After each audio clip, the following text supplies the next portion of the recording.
Well, one of the interesting things that Kamala Harris mentioned in the speech in Guatemala yesterday was that one of the ways to fight corruption is to follow the money.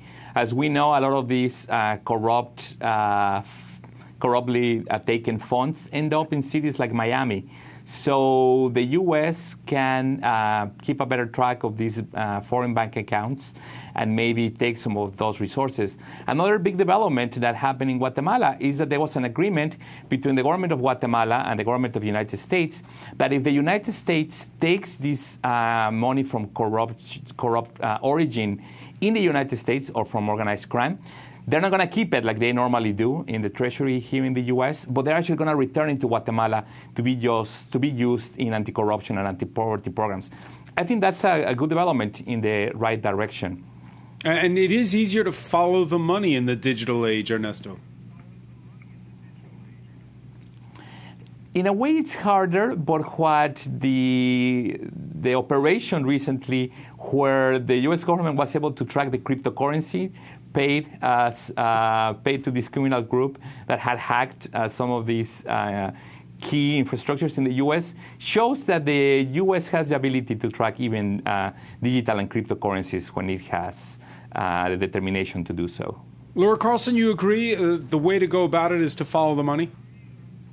Yeah, I do. I think that there are two things the United States can do. One is to follow the money, and that means going back home, and not to try to fix other countries when the major part of money laundering and gun smuggling and the financial empire of organized crime, including retail sales, which of course are the biggest source of income for the whole chain of drug trafficking, happens in the United States. So if the United States can resolve the problem through legalization, through regularization of the laws in the United States, it would do a huge favor to these countries in Central America.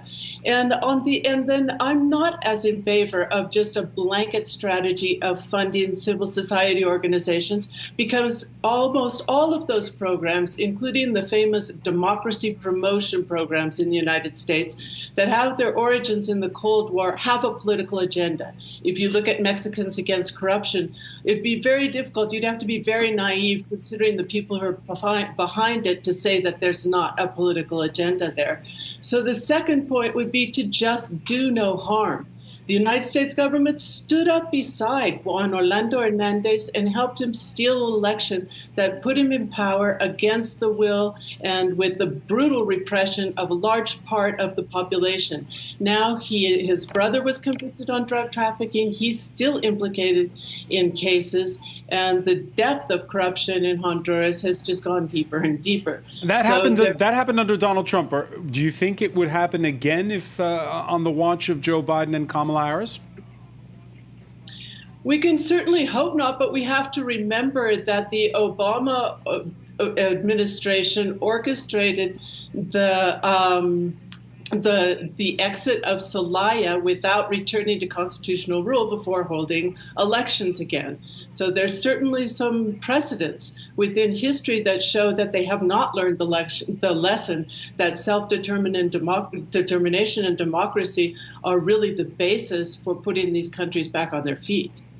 Edgardo Köstinger, you agree that it's funding organizations is perhaps not the way to go when you're the United States of America?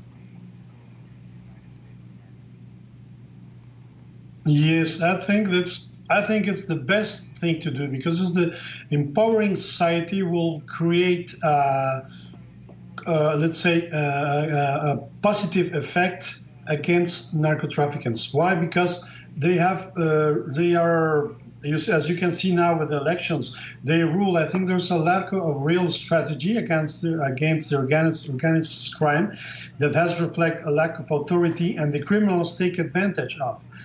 So I think the social civility has to really be empowered and has to really become, let's say, the other part of the coin, let's say, to empower people, through their associations, to really put the pressure in the government and to try to build the financial instruments to track that money and to try to avoid so much money laundering that is happening now.